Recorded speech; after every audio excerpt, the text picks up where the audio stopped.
Et coucou tout le monde, une petite info, c'est que donc cette partie de vidéo, vous allez voir, c'est une vidéo tournée en live sur Twitch en prévision d'une sortie sur YouTube, parce que dorénavant, je vais essayer de streamer tous les mardis soirs à partir de 19h pour parler de l'Orcana et de tout ce qu'il y a à voir sur l'Orcana de manière générale, de parler de la méta, de parler de compétition, de parler des cartes, de parler des sorties, de parler des news de manière générale.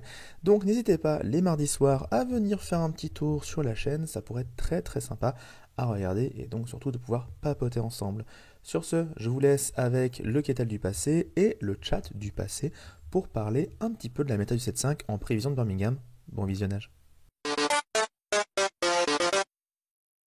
Et bonjour à toutes et à tous, ici c'est Ketal, on est là pour une nouvelle vidéo sur l'Orcana et grande nouveauté aujourd'hui, on est en live avec Twitch qui peut dire bonjour à YouTube s'il le souhaite et YouTube en commentaire vous pouvez dire bonjour à Twitch si vous le souhaitez.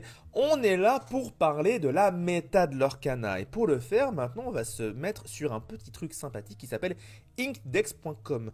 J'avoue que je m'en servais pas beaucoup et en fait quand j'ai mis les résultats de la Lyon Cup, regardez, attention, ici Lyon Cup 251 joueurs, ouais c'est truc de ouf. Et donc, quand on a fait les résultats pour la World Cup, je me suis rendu compte que le site était assez cool parce qu'il recensait plein de tournois. Et donc, pour faire des vidéos avec des decks méta, ça peut être très sympa. Et je vais commencer à essayer de faire de plus en plus de vidéos de présentation de decks ou de méta parce que c'est un truc qui, avant, je le faisais pas trop parce que je voulais le faire justement de manière bien et ça prenait beaucoup de temps et tout. Mais en fait, vu qu'il y a un site qui recense tous les decks, bah, let's go, allons-y. Donc, ce qu'on va faire, c'est que j'ai pris 3 tournois intéressants, 3 tournois de plus de 50 joueurs. Et ce qu'on va faire, c'est qu'on va aller du plus petit tournoi au tournoi un peu plus gros et à un tournoi de plus de 100 joueurs au final. Regardez un peu ce qu'il y a eu comme résultat et surtout regarder un petit peu certains des decks qui pourraient nous paraître intéressants. Maman, je passe à la télé, bon voilà, c'est la première, j'espère que ça vous plaît en tout cas. Twitch, je pouvais interagir avec YouTube et vice versa.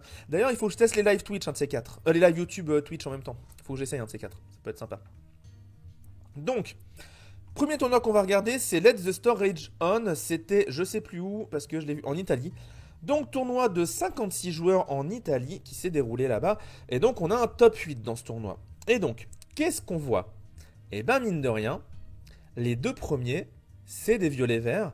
Et vu que derrière, troisième et quatrième, il y a deux bleus rouges, à mon avis, il y a eu deux fois le match-up violet-vert contre bleu-rouge dans les deux demi-finales. Et les deux fois, violet-vert a gagné. À côté de ça, top 8, un autre violet vert encore, hein, émeraude améthyste, couleur qu'on va beaucoup voir aujourd'hui, vous allez voir justement. Et derrière, on voit des rubis saphir et du rubis améthyste. Chose importante, on voit aucun ambre acier dans ce tournoi. Donc, est-ce qu'ils étaient peu représentés? Est-ce que justement, vu qu'il y a l'air d'avoir beaucoup de saphirs, rubis, est-ce qu'ils les ont massacrés avant les tops? Ça, c'est la question. De toute façon, il y a un peu cette relation de pierre-feuille-ciseaux dans la méta où bleu-rouge va battre les. Enfin, donc, rubis-saphir va battre les embrassiers.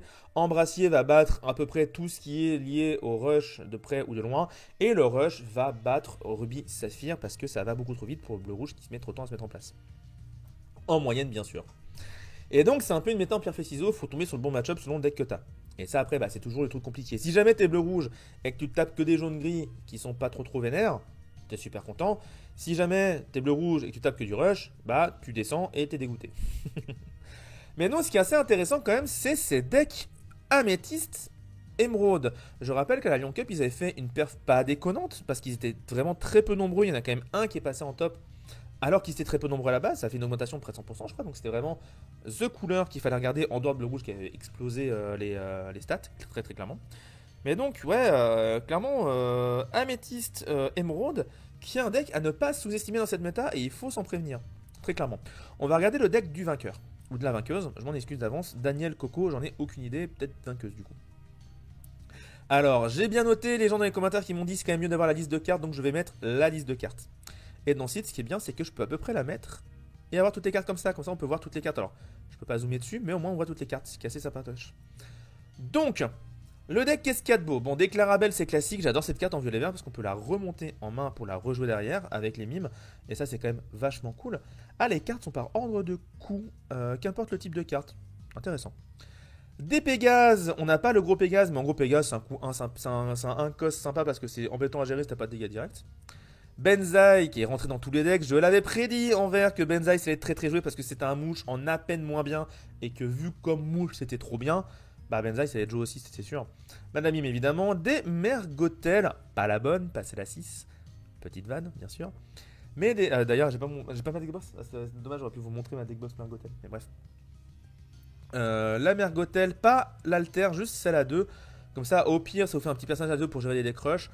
Sinon, ça pourrait permettre de faire un personnage qui remonte d'autres personnages en main et que vous remontez. Comme ça, vous pouvez le refaire, ce qui est toujours très sympa dans ce deck. Ursula 4, évidemment. J'aime bien la mono Ana. Et non pas la Moana. Badoum. La mono Ana. Pour 3, donc pour 5, qui a 3 effets différents. Soit l'adversaire défausse une carte, soit on le fait gagner plus d'attaque à un personnage, soit on bannit un personnage qui est déjà endommagé. J'adore cette carte. Et en vert violet, j'adore d'autant plus qu'on peut la remonter en main et la rejouer. Donc ça, c'est vraiment trop cool, j'adore. Petit Chromicone d'émeraude, parce que dans certains match-ups, ça peut être vraiment une carte de ouf. 4 amis de là pour piocher, évidemment. Des kits Cloud Clicker. Donc des kits tout simplement, bah voilà, on peut remonter des personnages qui coûtent 2 ou moins, comme ça, on des décroches, on a de quoi gérer. Et même dans d'autres decks, il y a des trucs sympatoches à faire. Un petit Lyle Tiberius Rourke pour pouvoir baisser un peu le lore adverse. C'est intéressant d'en avoir beaucoup quand même, donc à voir. Et en plus, quand il rentre en jeu, il donne combattant, du coup on peut le remonter en main et le reposer, donc il y a des trucs sympatoches à faire à ce niveau-là. Des Madame encore. On a la triplette de Merlin avec 3 crabes quand même pour pouvoir gérer facilement les lieux et les personnages qui ont beaucoup de points de vie en cas de besoin. 3 châteaux parce que c'est cool dans ce deck-là, tout simplement. 2 You're Welcome pour défausser, bannir des personnages adverses et piocher des cartes. Soit on pioche des cartes de ce côté en bannissant un petit personnage, soit on bannit un gros perso adverse en rendant des cartes, des fois ça sauve la vie. 2 Elsa à 5 pour gérer des Diablos, j'imagine adverses ou des trucs dans le genre. D'ailleurs, Diablo complètement disparu de la circulation. Ça, je trouve ça assez ouf quand même. Clarabelle à 7, il y en a quand même 3. On a la petite Clarabelle pour l'alter, on n'a pas la Clarabelle mid-range, entre guillemets, celle à 3 qui permet de piocher quand l'adversaire a plus de cartes en main. Là, le but c'est juste que si l'adversaire il a une main pleine, bah, tu peux repiocher plein de cartes et ça c'est vachement cool. C'est une carte qui t'aide quand t'es derrière. Et les cartes qui t'aident quand t'es derrière, c'est toujours bien. Et si t'es devant, ça reste une 5-6 de l'or. 5-6 de l'or, c'est super dur à gérer pour plein de decks. Hein, donc vraiment une très bonne carte. Et en plus, c'est très Maui.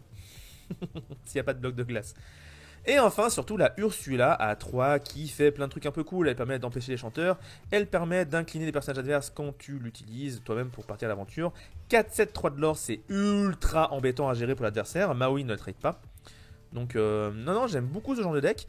Clairement, ce que je disais en début de live là, parce qu'on est en live tout ça, c'est que si jamais je viens pas en Angleterre à mon event avec un deck violet-gris, je pense que je viens avec un deck de Stackabila, clairement.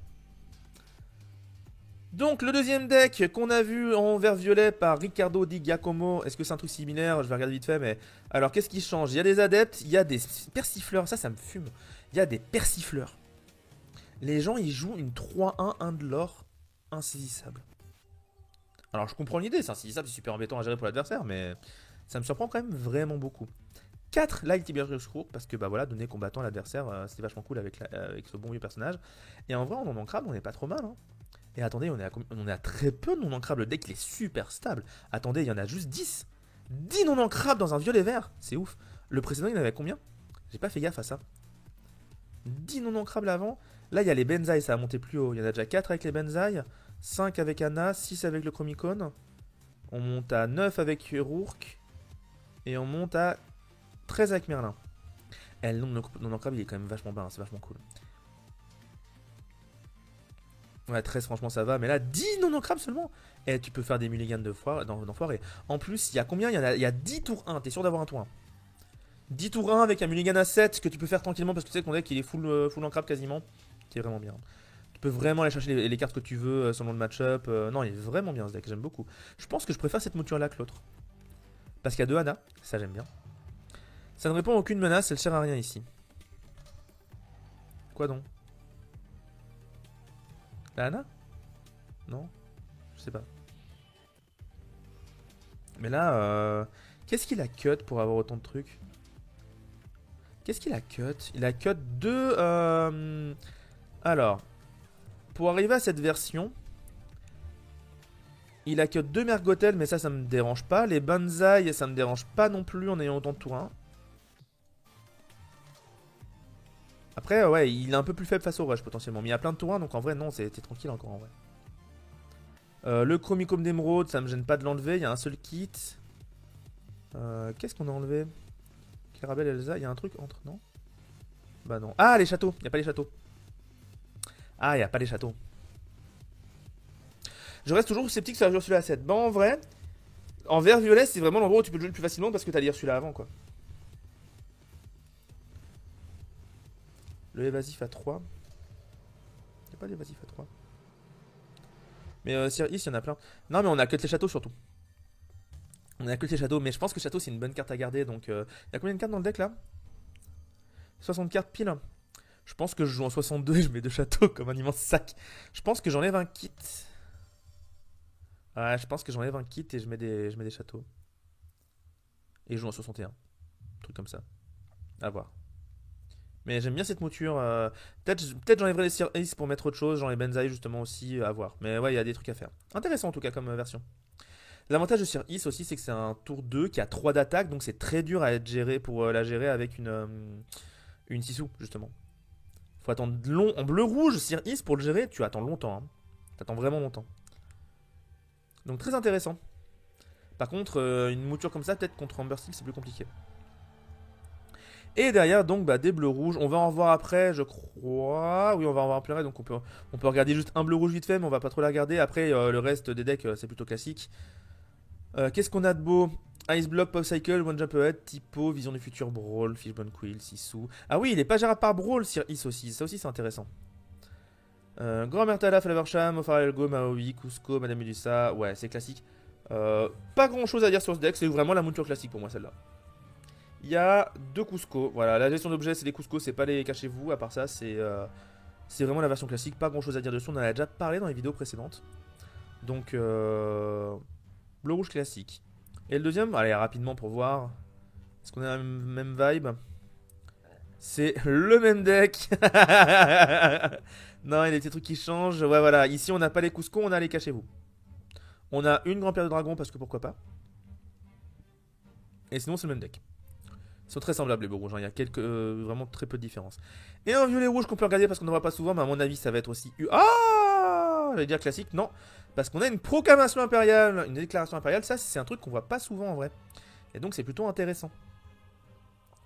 En gros, l'idée de la carte, c'est qu'à chaque fois qu'un de vos personnages en défie un autre, vous payez un de moins pour le prochain personnage que vous jouez ce tour-ci, ce qui permet de jouer des personnages beaucoup moins chers et plutôt que prévu.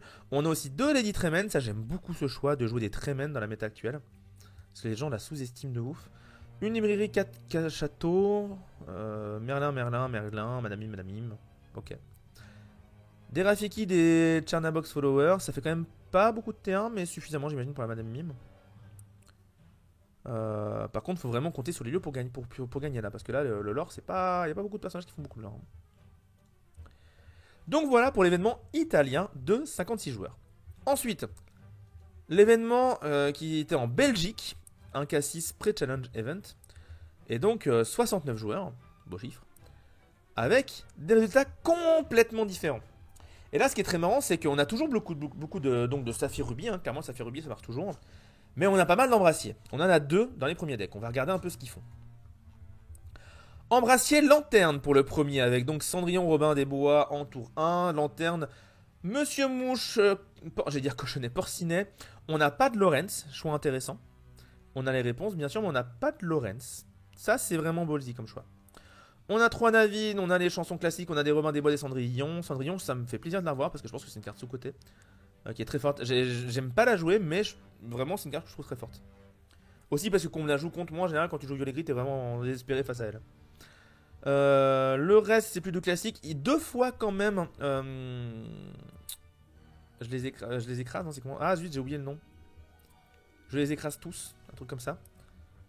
De la chanson Point de Pressure. Je regarde un peu des trucs.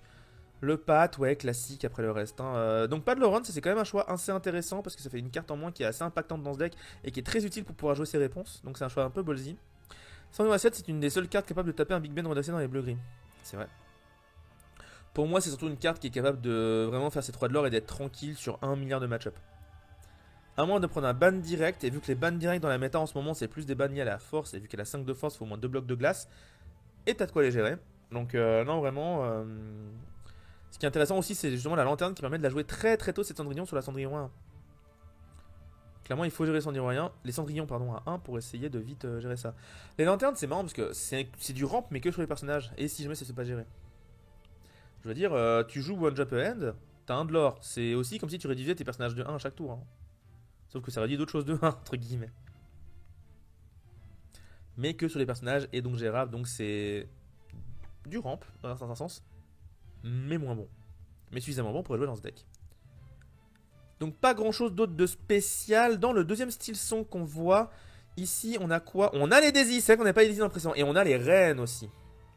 Ah non, si on a les reines. On a les Daisy, on a les reines. On a le Lorenz ou pas? Non, toujours pas de Lorenz. Mais Lorenz qui disparaît des decks, c'est ouf. Hein. Ça me fume. Après, Lorenz, dès qu'il prend un dégât, il a 0 d'attaque, donc il se fait gérer par l'intégralité des bleus-rouges. Donc je comprends d'un côté. Mais il faut lui mettre les dégâts.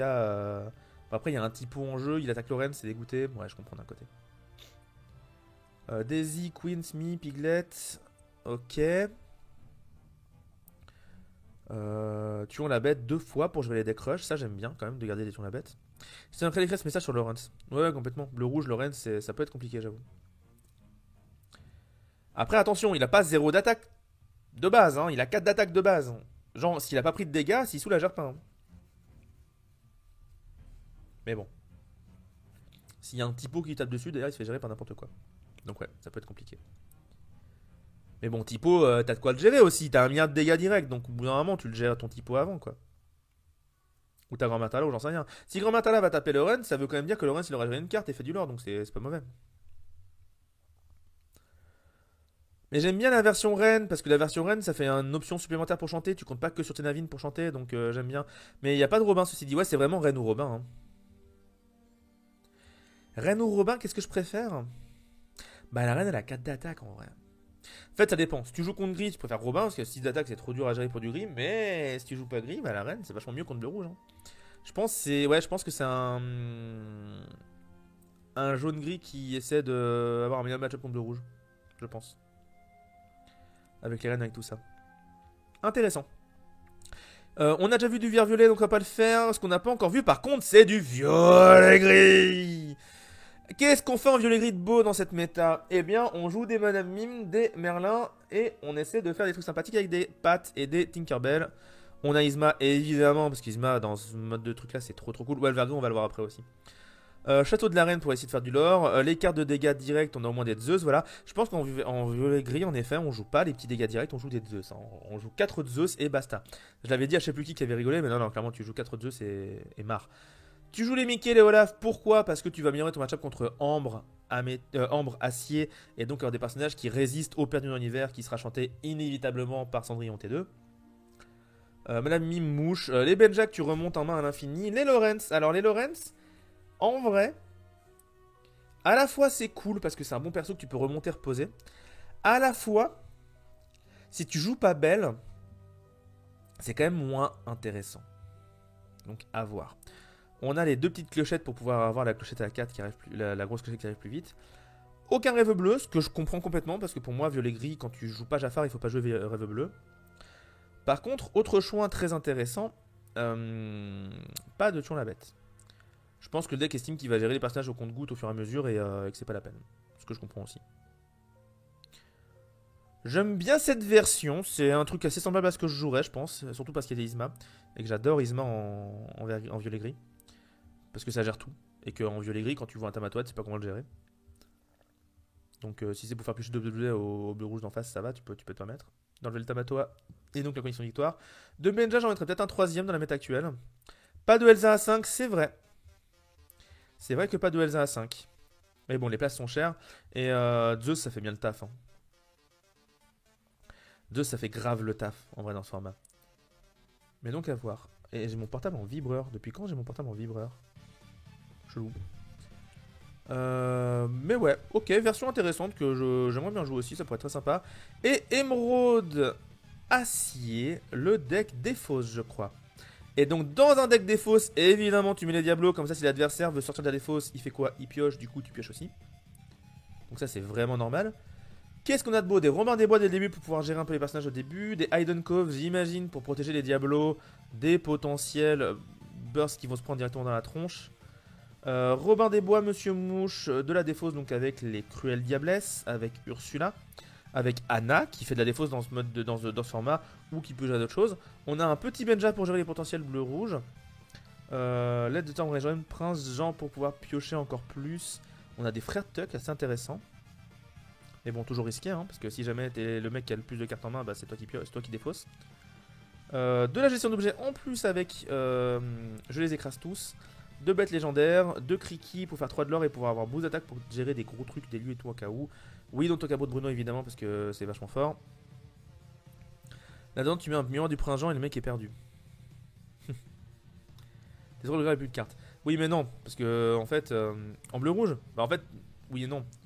Parce que le miroir du prince Jean, tu peux pas le jouer dans le T3. Et ça veut dire que t'as pas défaussé T3. Donc c'est compliqué. Non, par contre, en fait, ce genre de deck, il veut défausser les cartes importantes du deck adverse pour l'empêcher de faire son plan de jeu. Donc contre bleu-rouge, tu veux défausser tout ce qui est écrit pioche dessus. Et donc vider la main. Péter les objets, vider la main, on va essayer d'enlever le Faversham si tu peux, des trucs comme ça. Contre jaune-gris, tu dois absolument enlever la réponse, empêcher de prendre des dégâts sur tes personnages pour que la réponse elle proc pas. Enfin, empêcher que les personnages adverses prennent des dégâts pour pas que la réponse elle proc.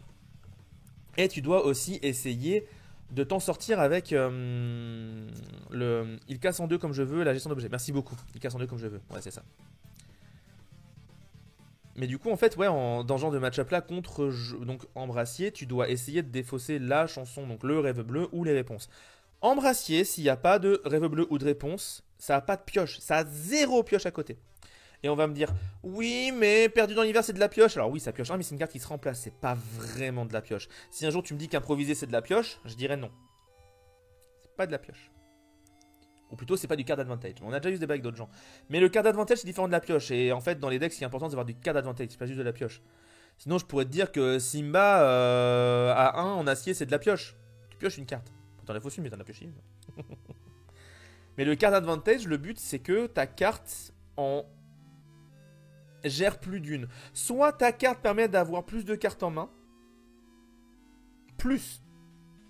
Genre, tu poses une carte sur le board, t'en pioches une. Ça fonctionne. Typiquement, Maléfique qui pioche 3, ou Flaversham qui pioche 2, donc forcément. Mais Maléfique à 3 qui pioche une carte, c'est du card advantage parce que tu as posé une carte, mais elle est encore là et tu en as une en main. Contrairement aux actions qui vont faire des trucs, piocher, mais au final tu as autant de cartes en main. Par contre, si avec la carte action tu gères des personnages adverses, tu fais du card advantage en effet. Mais 2 dégâts des pertes dans l'univers, ça fait pas tout le temps du card advantage, c'est pour ça. Surtout quand les gens mettent à contre. Dans ma version de vert gris, je joue une carte le contre-assigné ultra efficace versus Silsong. Ouais, parce que ça fait beaucoup piocher, ouais. Mais Silsong a de la gestion d'objet en général, donc si c'est ton seul objet, il risque de y passer, donc c'est un peu dommage aussi. Non, ouais, version sympa, défausse, tout ça. Bon, bah, pas grand chose de plus à dire. Il y a un peu de dégâts quand même. C'est un peu la version Bucky d'avant, sauf qu'on a enlevé Bucky, on a mis Prince Jean, et on défausse de manière plus soft, en fait, au final. D'ailleurs, on défausse comment, au final? On défausse avec Sudenchill, Léana, j'imagine. Frère Tuck. C'est tout. Et oui, non, ton Bruno. Ça manque de défausse, tout ça. Je suis pas sûr que le prince Jean il pioche tant que ça. Hein. Ça manque un peu d'hypnotiser. Hein. Je vois pas. Ouais. Ouais, ça manque. Hein. Il y a beaucoup de dégâts directs, donc faut voir, mais. Je suis pas ultra fan de cette version. En fait, quitte à jouer Anna pour défausser. Pas de fléchette, pas Cendrillon 7. Alors, Cendrillon 7, ça me choque pas parce qu'on joue plus avec Bucky, donc clairement non. Bah, le late game, en fait, c'est que tu défausses la main adverse et après tu gagnes. Le late game, c'est les Kriki, c'est l'Anna à 2 de l'or, c'est les Fratok à 2 de l'or. Mais en fait, pour moi, quitte à jouer Anna pour la défausse, tu joues Lucifer. Il coûte directement 5, certes, mais il défausse 2 cartes. Ou une carte action. Et du coup, tu défausses la pioche adverse dans ce cas-là. Ce qui est vachement fort. D'autant plus que les gens jouent de moins. Il faut jouer Lucifer. Mais ça, vous savez quoi? Petit tips. Si je joue vert violet, je rentre 2 Lucifer dedans. Parce que tous les gens qui ont enlevé des cartes actions à cause de pattes, les bleus rouges là, ils vont défausser 2 cartes dessus. Petit tips, si vous jouez violet vert, rentrez Lucifer et vous le faites plusieurs fois. Et la main adverse, elles font comme neige au soleil, t'as même pas besoin de jouer des fausses. Juste tu joues Lucifer.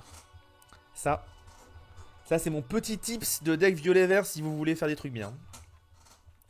Je devrais pas le dire parce que je vais arriver en Angleterre avec un vert violet à tous les coups parce que je vais pas avoir de violet gris bien et du coup j'aurai un vert violet et tout le monde saura mais non clairement Lucifer. Lucifer je pense que c'est la carte genre pour moi c'est le breaker de méta. T'as le jaune gris là qui a 2 cartes en main avec son rêve bleu un autre truc, tu fais Lucifer, il fait mon rêve bleu. Ah, trop fort, trop fort. Point faible, trop fort. Lucifer, trop bonne carte. Et derrière, ça a 2 de l'or. Et derrière, ça prend bagarre, mais tu t'en fous, t'as fait ton taf. Trop bien, Lucifer. Donc voilà, là-dessus sur ce tournoi de 69 joueurs. Et enfin, le tournoi de 108 joueurs. Le tournoi de 108 joueurs, du coup, qui, bah en fait, est un peu avec plein de decks. Et donc pour moi, c'est un peu la méta actuelle. Certes, il va y avoir une légère représentation plus grande du rouge-bleu et du jaune-gris. Quand on regarde un peu la méta. On n'a pas un truc général? Ah bah voilà, parfait. Regardez, on a les archétypes. 19% de Sisua Nice, 19% de Steel Song dans le top. Ah bah là, c'est encore mieux, on a les... Attendez. On a 4 rubis améthystes dans le top. 1, 2... C'est quoi ce tournoi? C'est quoi ce tournoi? Il y a un rubis améthyste aggro, j'avais pas vu. Attendez, on va regarder ça. 4 violets rouges, mais c'est quoi ce tournoi? Eh, vous allez voir, je vous avais dit, je vous l'ai dit à la Lyon Cup. À tous les coups, ce qui va se passer, c'est qu'il y a encore un génie qui va nous sortir un deck violet-rouge qui bat les 2 principaux du format. Violet-rouge va faire tout the top again et ça va être super joué. Et après, un peu de tout. Par contre, pourquoi on voit pas le... Il y avait pas un violet-gris? Non, il n'y a jamais eu de violet-gris, j'ai rêvé. Mais vous voyez quand même, on a 1, 2, 3, 4, 5, 6 decks différents. Et ça, c'est vachement bien quand même. Bon, on n'a pas de bleu-violet. Dans tous les decks, chose à noter, dans tout ce qu'on a vu, aucun bleu-violet. Aucun saphir améthyste. Et ça, mine de rien, bah, ça pique un peu. Qu'est-ce qu'on n'a pas vu comme deck là-dedans? Parce que là, on a du jaune-rouge qu'on n'avait pas vu avant. Donc, pas de violet-gris aussi, ça c'est très triste, évidemment. Mais ouais, attendez, j'ai envie de voir là. Bon, déjà, regardons un peu le premier deck qui gagne. Le deck qui gagne, c'est un vert-violet. Est-ce que c'est différent? Pardon, un violet-vert. Est-ce que c'est différent de ce qu'on a vu avant? Absolument pas.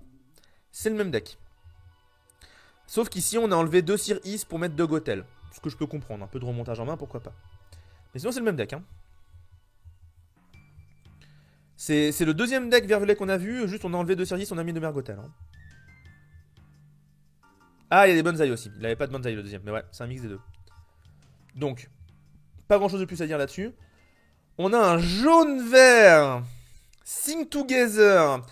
Le retour du jaune-vert qui baisse la force et qui fait des sous l'océan. Ouais, c'est bien ça. Diablo avec Eden Cove, donc la crique, pour pouvoir booster la force, enfin la vie des Diablos, donc pour éviter les blasts de début de partie. On joue peindre les roses en rouge, qui permet de mettre -1 à 2 personnages différents, comme ça le Under the Sea fait un taf monumental. Des persifleurs pour éviter le bleu-rouge de manière générale. Et il y a le Lucifer, voilà. Mais Lucifer c'est bien en violet, parce qu'en violet tu le remontes. Tu l'envoies à l'aventure et tu le remontes et tu le reposes. L'adversaire redéfausse des cartes et c'est trop fort. Le mec qui vient de faire rêve bleu, tu lui fais double Lucifer, il pleure. Il n'y a plus de cartes.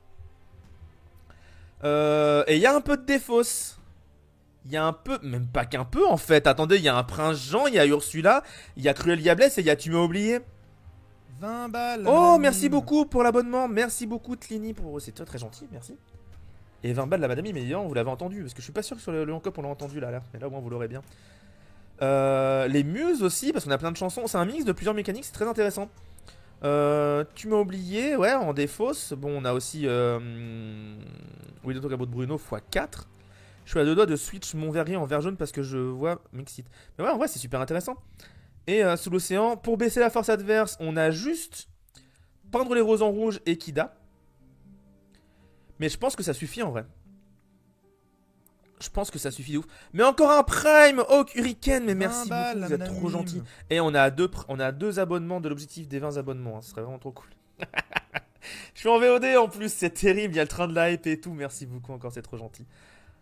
Nous disions donc, pour baisser la force, il y a peindre les roses en rouge et la Kida. Mais ce qui est très intéressant, c'est qu'on a une muse à côté. Pur dialogue depuis 1 heure, tu mérites. Oh, mais de toute façon, mes vidéos, c'est pur dialogue depuis 1 heure à chaque fois. Les muses, vu que tu baisses la force des adversaires, quand tu joues peindre les roses en rouge, tu fais d'abord mettre -1 à 2 personnages adverses. Tu pioches une carte, et après tu remontes en main. Donc tu peux remonter des personnages qui ont vu leur force baisser, etc. Donc c'est super intéressant. J'aime beaucoup cette version, elle est vraiment cool.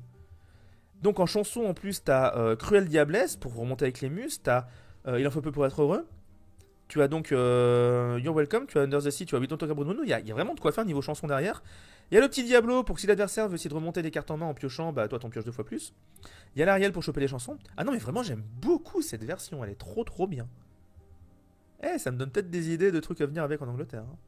Franchement là, trop stylé. Vraiment, j'aime trop cette version, elle est trop cool. J'aime énormément. Elle a fini deuxième, hein. Giovanni. Donc c'est un Italie d'ailleurs ce tournoi.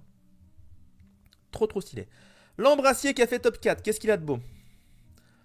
Daisy Robin, Rennes, donc on joue des Rennes. On joue des Rennes et des Robins ce coup-ci. Bah j'avais dit tout à l'heure c'est soit Rennes soit Robin, bah j'ai menti. Pas de Cendrillon du coup par contre. Attends, il n'y a pas de Cendrillon au T1? Pas de Cendrillon au T1 pour chanter Perdu en hiver T2?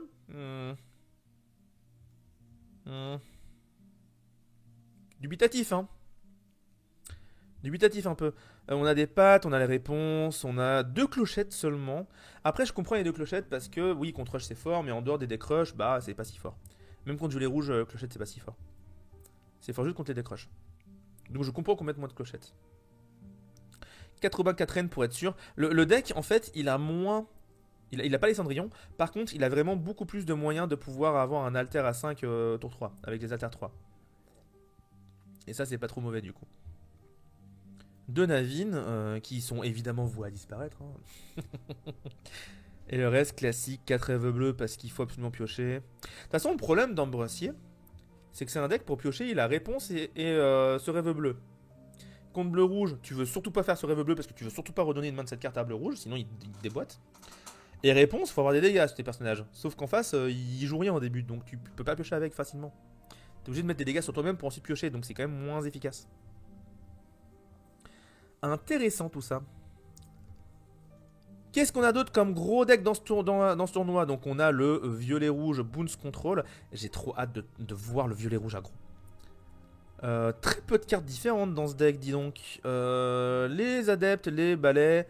Et pas, ça c'est un deck qui est pas spécialisé contre Amber Steel, hein, parce que lui il prend Cendrillon perdu en hiver très rapidement. Finrider, Madame Mime, Bagarre, Mamie d'au-delà, Madame Mime, Merlin, des 6 sous, la librairie x4, 3 châteaux, beaucoup de lieux, hein. Beaucoup de lieux. 4 Maui, 3 Medusa, 4 Soyez prêtes, 1 6 sous. Ce qui est très rigolo du coup, c'est qu'en fait, c'est un deck et j'ai l'impression de voir un deck chapitre 3, à part la librairie. Parce que c'est un deck qui joue encore les 4 Soyez prêtes. Parce qu'il sait que les decks gris commencent à jouer moins de pattes, donc ils se disent il y a moyen que. Après tu me diras en violet rouge les soyez prêtes sont souvent encore restés parce que de toute façon tu prends pas forcément de ouf le board, mais un violet rouge qui jouerait des 6 sous mais il a pas les blocs de glace donc ça marche pas bien. Ouais, il a besoin de raser le board potentiellement et donc je comprends l'idée. Pas trop mauvais. Le bleu rouge le plus haut placé, on va le regarder aussi quand même pour voir s'il y a des petites surprises ou si c'est classique. Bloc de glace, glace à l'eau, menthe à l'eau même.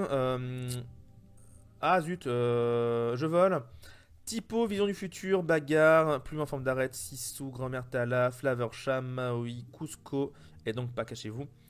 Medusa x3, 2 soyez prêtes quand même, 4 Sissou, 4 Tamatoa, des manivres, classique. Classico-classique, la gestion d'objets, c'est les Cusco dans ce deck-là, et puis basta. Donc pas grand-chose d'autre de précis à dire là-dessus. L'agro, ah oui, non, attends, ça je veux voir. Pourquoi agro? Pourquoi agro? Pourquoi ils ont mis aggro? Il est pas aggro ce deck? Il est pas du tout aggro. C'est quoi aggro? Parce qu'il y a Gaston dedans, c'est ça? Et les 3 Vikings? Non, c'est un deck classique en vrai. Qu'est-ce qu'il a cut pour rentrer ses Gaston et ses Vikings? C'est un deck qui veut vraiment faire Finrider avec les Gaston d'ailleurs. Et les Vikings. Ah, il y a des Manamime éléphants! Il y a des Manamime éléphants. Et il n'y a pas de mime serpent. Ah oui, c'est ça qu'il a cut. Il a cut les mimes serpents pour mettre des Madame Mime éléphants. 20 balles la Madame Mime, je l'avais prédit. 4 châteaux, pas de librairie, parce qu'on veut faire du lore plus que piocher. C'est peut-être pour ça qu'ils l'ont appelé aggro, j'en sais rien. Bah écoutez, je suis curieux, j'aurais bien aimé voir des matchs en fait de ce deck là, pour voir comment la Madame Mime se débrouille avec un deck similaire. Après elle pourra chanter... Dragon incontesté. Le Gaston peut permettre de taper des lieux facilement au début. Gaston, c'est une carte qui est là pour gérer bleu-rouge. Hein. Gaston, il est là pour tabasser Flaversham le tour même où il s'incline. Comme ça, il reste en vie et comme ça, tu le remontes et tu refais des trucs, clairement. Hein. Intéressant. Un peu curieux, mais intéressant. Et derrière, on va avoir des decks assez similaires à ce qu'on a déjà vu. Ouais, c'est les autres. On va quand même regarder un jaune-rouge de ce tournoi parce qu'ils ont tous fini en top 16, ils se sont fait battre. Mais quand même, c'est intéressant, je pense, de regarder un petit deck jaune-rouge. On a les Daisy parce qu'on s'en manque de faire piocher l'adversaire dans ce genre de deck. Mulan parce que ça avec Mergotel, ça va bien avec Réponse pour piocher derrière. On a des Gastons à 2 et ça me fait plaisir parce que les Gastons, j'ai toujours dit que c'était une bonne carte depuis le début. Rappelez-vous, top et flop, j'avais mis Gaston en top. Donc maintenant, c'est plus un flop, c'est un top. On a Doc pour réduire les coûts des personnages évidemment. On a Tis and Ambitious. Est-ce qu'on a d'autres cartes non personnages? Non. On a juste 3 fois notre roi nous invite à la fête qui permet de trigger réponse, donc ce qui est très efficace. On a 4 dingos pour faire du rush. On a une hydre, parce que l'hydre c'est une carte top aussi, je l'avais prédit. On a des Mulan. On a des Mulan parce que ça peut alter sur la Mulan à 1 et parce que Mulan c'est une bonne carte. Mulan c'est littéralement, si tu l'altères, l'équivalent d'un soyez prête sur le board adverse. Parce que mettre 5 dégâts à tout le board à 3 personnages du board adverse, souvent ça rase un board adverse. C'est super fort Mulan. J'aime vraiment beaucoup cette carte. Avec la petite Mulan à 1, ça peut être sympatoche. Oh, on a un... Mais c'est un deck Mulan en fait. C'est complètement un deck Mulan. On a un Raflakas qui, à mon avis, surtout récupère des réponses de la défausse. Comme ça, on va pouvoir soigner nos personnages et piocher derrière. On a une petite mono Sissou, un mono Shanabog, histoire d'avoir des gros personnages un peu, un mono Scar. 4 Stitch à 7 normal avec Mufasa, c'est vraiment une carte qui va bien ensemble. Des Maori pour la gestion. Du coup, la pioche, c'est uniquement les réponses. Hein. Purement et uniquement les réponses. Non, il y a les Stitch aussi, pardon, il y a les Stitch. Stitch, ouais. Et après, donc, on a des Gastons et des Doc qu'on va essayer d'utiliser pour pouvoir partir à l'aventure avec. Pas trop de T1 évidemment, pour pas non plus que le Mufasa il ramène des T1. Très peu d'autres actions ou d'objets. De toute façon, il n'y a que 3 notre roi nous invite à la fête. Ok, j'aime bien. Il y a des Mulan, il y a des hydres. Moi, j'aime bien. J'aime bien ce genre de deck. Mais bon, ils n'ont pas fini très très haut, malheureusement. Donc voilà. Si on doit faire un rappel de la méta avec les derniers tourneurs qu'on a vus. Le deck qui semble faire vraiment de très bonnes perfs, c'est clairement vert-violet. Parce que vert-violet, il gagne plusieurs fois les tops. Et ici, il y en a même beaucoup. Hein. Regardez les stats ici, il y a 4 bleus rouges, 3 verts violets et 1 rouge violet. Ici, on a 3 violets rouges. Ouais, en fait, c'est ça. Pour aller en top, le deck qui a l'air le mieux, c'est quand même bleu-rouge. Hein. Parce que là, on a beaucoup de bleu-rouge dans tous les tournois. Par contre, pour gagner les tops, j'ai l'impression que c'est là où bleu-rouge s'écrase un peu. Donc, peut-être que la morale de l'histoire, ça serait ça. Si vous voulez essayer de gagner le tournoi, il faut se ramener plutôt en émeraude améthyste. Mais si vous voulez assurer votre passage en top, ce qui est souvent le but principal dans un tournoi de 2000 joueurs, eh bien il faudrait peut-être se diriger vers du saphir rubis pour essayer de faire un truc cool. Donc voilà, pour la VOD, on s'arrête là en live, nous on continue. Mais pour la VOD, j'espère que cette vidéo vous a plu, j'espère que cette petite analyse de deck vous intéresse. On en fera de plus en plus souvent vu que, comme je disais en début de vidéo, le mardi soir, on va essayer de streamer de plus en plus souvent, de 19h jusqu'à je sais pas quelle heure, avec différents trucs qu'on fera, etc., etc. Ça sera plutôt sympa. J'espère en tout cas que ça vous intéressera. Sur ce, je vous dis à ciao sur YouTube, des gros bisous, on se voit très vite pour d'autres vidéos. On est à seulement 2 jours de la sortie officielle du 7RT à 10 jours du Lordscana Challenge. Alila hyper son paroxysme, j'espère que vous êtes